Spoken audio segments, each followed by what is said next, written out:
We have got my great friend, Brice Sokolowski, on the show. His wife is actually going to join us in a little bit. And honestly, Brice, I'm more excited about talking to your wife than I am talking to you, but you're pretty great. Jennifer, I wanted to start the interview with saying, we all know why I'm here. Right. We all know why I'm here. And it was to get your wife on the show. So I'm just going to forward promote here. Your wife, Megan, has changed my life. She has changed my life. I hired her to be my personal style consultant, and I don't look like a slob anymore. And it is all thanks to her. So I wanted her to come on to share with my listeners how they can change their lives through style. Men, this applies to you too. My husband has been on a style kick as well. So we're talking to Megan here in a little bit. But I have to say, you're not so bad yourself. You do some pretty interesting work too. I mean, I can also honestly say Megan has changed my life. Oh, that's amazing. So, all right. So happy she's here as well. Yeah. So we will hear from her in a bit. But honestly, Brice, you do really important work. You've got your website, catholicfundraiser.net. And the reason I was very excited for you to come on is that some of my listeners don't even know this, but I will tell them 100% of them, yes, you listening in your car, on the app right now, at some point in your life, you will need to ask someone for money. Maybe you're supporting your parish. Maybe you're involved there. Maybe it's your kids, your kids' teams. This is a big thing. You've got to fundraise now for your kids' scouting group or teams.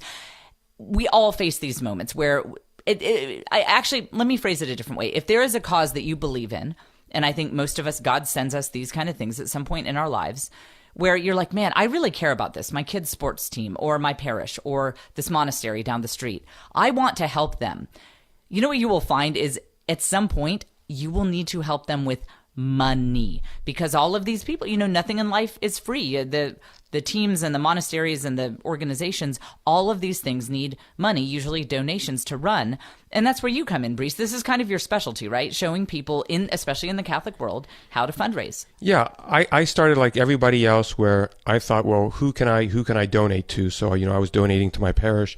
I had a monastery that I donated to as well. But then I started thinking, I can't help everybody. I don't have that much money to pass around. And I started thinking, well, what else can I give, instead of just saying, oh, I hope they hit their target. And I just started, I left a very good career in consulting, because all of a sudden I recognized I had a skill set. I recognized that God was calling me to not just be, the occasional donor to the Catholic organizations that I really believe in, but I can help them. And that's what I think, all of us as Catholics, we all, obviously we want to donate money, we want to support people, but every now and again, we can't help everyone, but we can direct them. And this is one of the reasons I have my website, is that there is a place for that seminarian that that needs, has some debt that he needs to get rid of before he goes into seminary. There is that religious order that is growing, and I know many religious orders that are actually growing that need help and need assistance from a fundraiser that they can trust, or a parish, or even a pro-life group, or some type of apostolate that you might not be able to help with your own money, but now there is a place for them to get help, and that's what I'm trying to do with my website, which I publish a blog and a vlog every week on things that I'm doing with the organizations that I'm helping with. Yeah, and you're just putting it out there. I mean, people can't hire you, but you're putting a lot of your knowledge just out there for free, that anyone can go look this up and get all this great information. I would say 99% of everything I do is free. We need to talk about that, Brice. It's a great model. It is a great. I'm surviving. I'm married, and my wife isn't yelling at me. Well, also, God is obviously rewarding this. One thing I didn't mention when I introduced you is that you live in the south of France. You are in town. You are joining me here in my studio in Texas from France. So, I mean, God is obviously rewarding you in the work that you're doing. I mean, God is good. Like your previous guest, you have to think of this life of abundance and what is it that you have to offer. And we live in a wonderful time, the 21st century. Obviously, there are bad things, but one of the great things that I think is a miracle, in a modern day miracle, is the internet. And obviously, I'm able to live where I live and help all the organizations. I'm helping people in New Zealand, in Canada, in the United States, and even in Africa, to help fundraise, because I can reach anybody and anyone can reach anybody, and it's a lot of fun. And yeah. Okay, so Brice, I want to get into the specifics of it because, again, every single person listening at some point will need to ask other people for money for a good cause. So this applies to you, even if you do not work in fundraising. People can look you up at catholicfundraiser.net. You inexplicably give away 90% of your knowledge. That's my pitch. Free 99%. Of charge. Yeah. Free. So if catholicfundraiser.net is your website. But Brice, before we go into that, I want to take a brief detour because I think that there is also an element of what you're doing on kind of slicing it a different way that people will find very interesting. Because on this show recently, Brice, we've been talking a lot about discovering your God-given gifts. I've got in my own website, I have a freebie, a free little guide that people get when they join my email list that helps you quickly discover your God-given gifts. And so this has been a topic that I've been talking about. My email inbox is flooded with people saying, oh, this is so interesting. I'm starting to think about this. And you, Brice, are a great example of this because, for most of us, the idea of fundraising sounds horrible. That's like my worst nightmare, asking people for money. It's the worst. And so, it seems like God has really given you a gift that you can do this day in and day out, talk about making the ask, raising money for good causes. So my question is, for this little detour that we're going to take, how did you discover that, hey, maybe God has given me a gift in this department with fundraising and I might be able to use it to build up the kingdom? I mean, was it just that people kept asking you for help with it, or what did your own realization to take this new career path look like? The realization happened, I was dumb enough to ask God, what do you want me to do with my life? Oh, yeah, don't do that. And then I was dumb enough to listen. Uh-oh. Oh, man. So, Jesus says when the guy asks him, what's the greatest commandment? And Jesus repeats what God says in the Old Testament, listen, and then you will love your God with all your heart, with all your soul, and all your mind. So the important part was I took a lot of time listening. I went off and I did a theology degree. I took several kind of like spiritual retreats to a Benedictine monastery next to where I was living. And I took probably, I would say, 2 years of listening and figuring out what my next move was. And it turned out to be, and I'm pretty sure it is fundraising because I've been doing it for 6-7 years now. And I love doing it. I love helping Catholics raise money because I see what they do with it. The second that they hit their target, they're jumping with joy and it just moves them forward. Yeah, and you see how I know you're working with nuns and with monks and all these different people, and you see, wow, they're really having an impact now. They hit their fundraising target, and now they have that new building, or those missionaries over there. Now they are off in that country that really needs to hear the gospel because they were able to raise that money. Brice, one thing that's going on with quite a few friends that we know locally is adoption. You've got these families who are open to adoption. They're looking at countries where kids are just languishing in orphanages with no one to love them. You've got all these families out there who were saying, yeah, we'll take 1, 2, 3 of these kids. The only thing standing in our way is that we can't afford it, that we're willing to take disabled kids, whatever, mental, physical disabilities. We'll take them all. The only thing that is standing in our way is money. We just can't afford it. And I actually just saw an email going around from some local friends about that. And I wanted to scream. And of course I thought of you, like, this is why the work that Brice Sokolowski does matters so much, because there are so many good-hearted people out there who are ready to change the world. And it makes me want to like scream if the only thing that stands between them and adopting orphans or serving their community or whatever it is, it's a mere financial thing. The world should not be like that. No, it shouldn't. And I guess that's why I really like the work that I do. Just 2 weeks ago, I'm actually working with an enclosed nun. It's fantastic. So she's like a one-woman shop. Well, she lives in a convent. And, so cloistered. Cloistered, yes. Yeah. Cloistered. And it's a lot of fun because obviously, she knows how to use Skype and she knows how to use the internet. And, she can't go around asking people for money and knocking on doors and having events and doing auctions and everything that we associate with the typical fundraiser. She's got to do it from behind closed doors. And so that's what I'm trying to figure out. Okay, you're behind closed doors. You're smoke signals. We haven't thought about that. Jennifer, that's brilliant.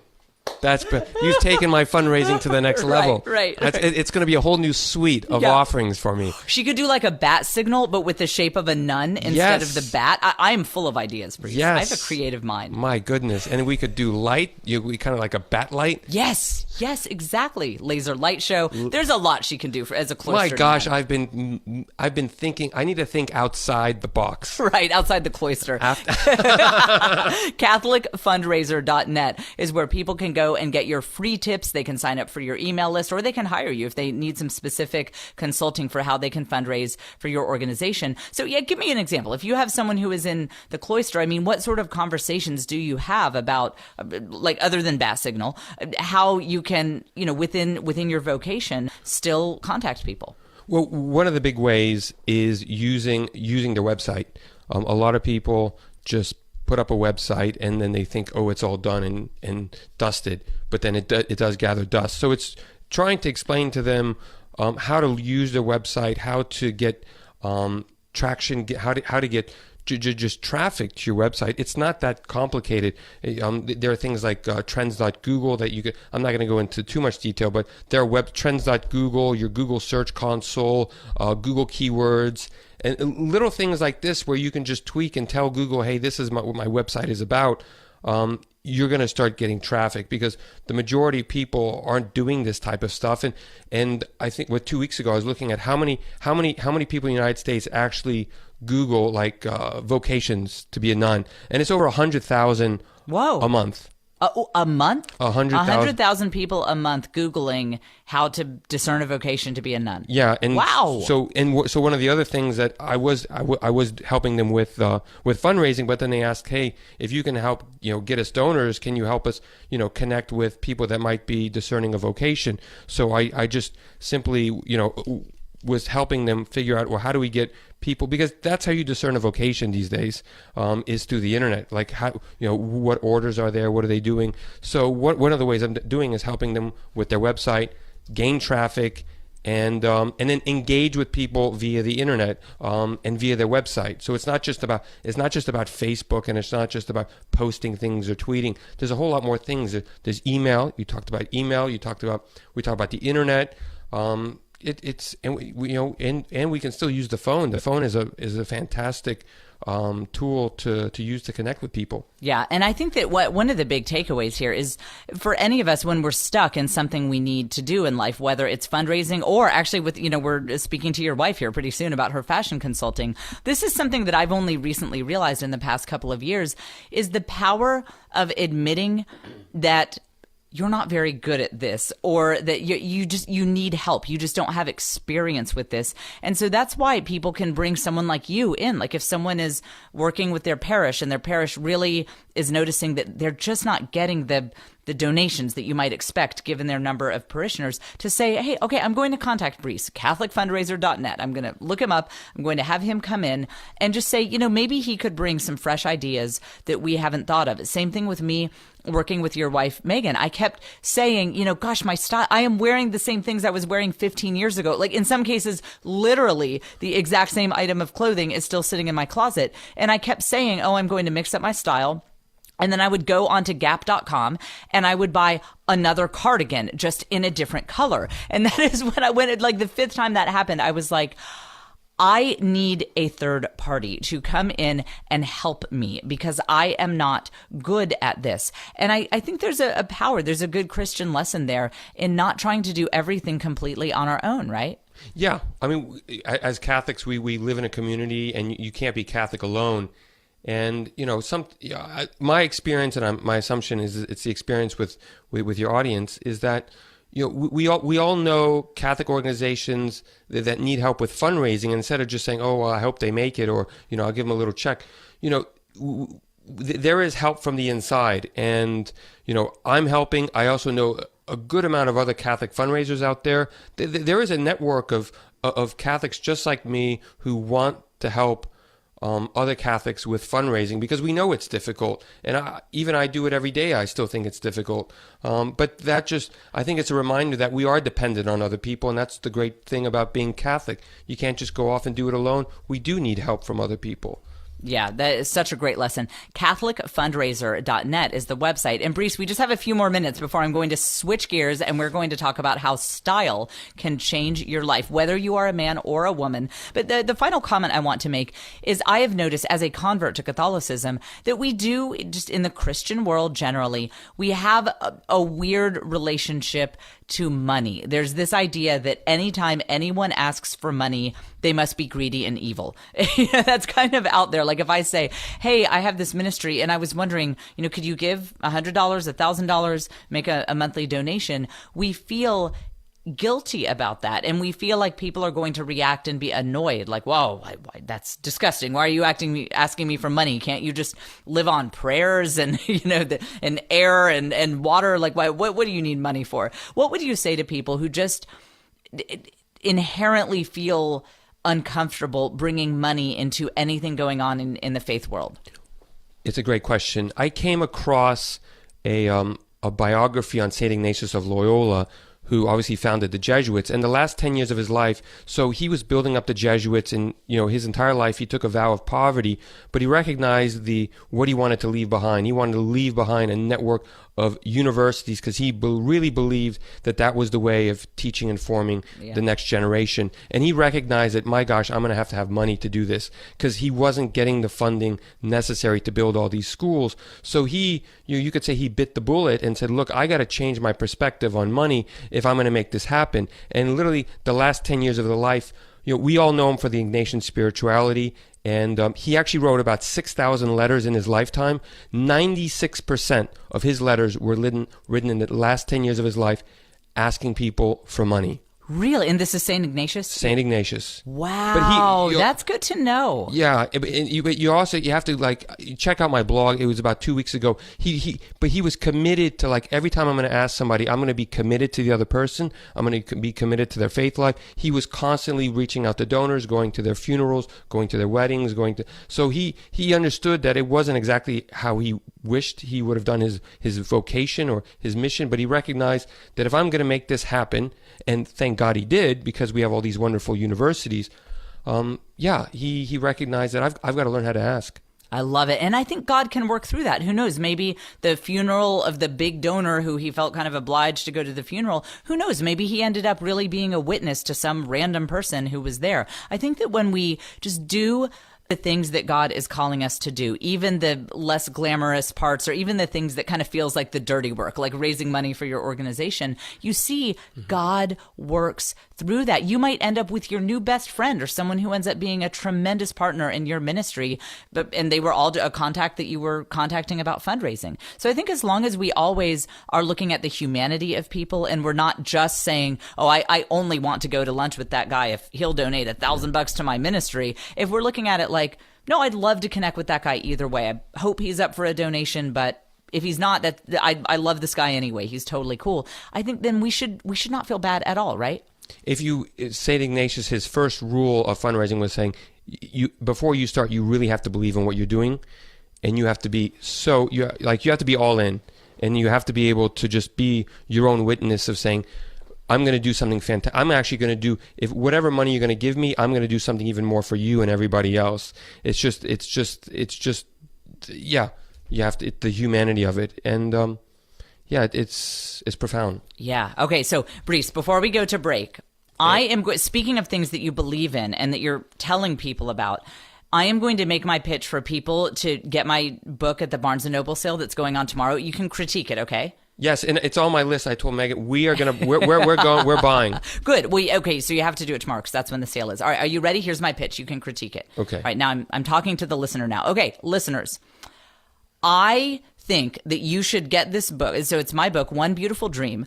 It will be available 50% off tomorrow only at Barnes & Noble, and they're the one who put that time limit on it. That was not my choice. Barnes & Noble, one day, tomorrow, starting at midnight tonight.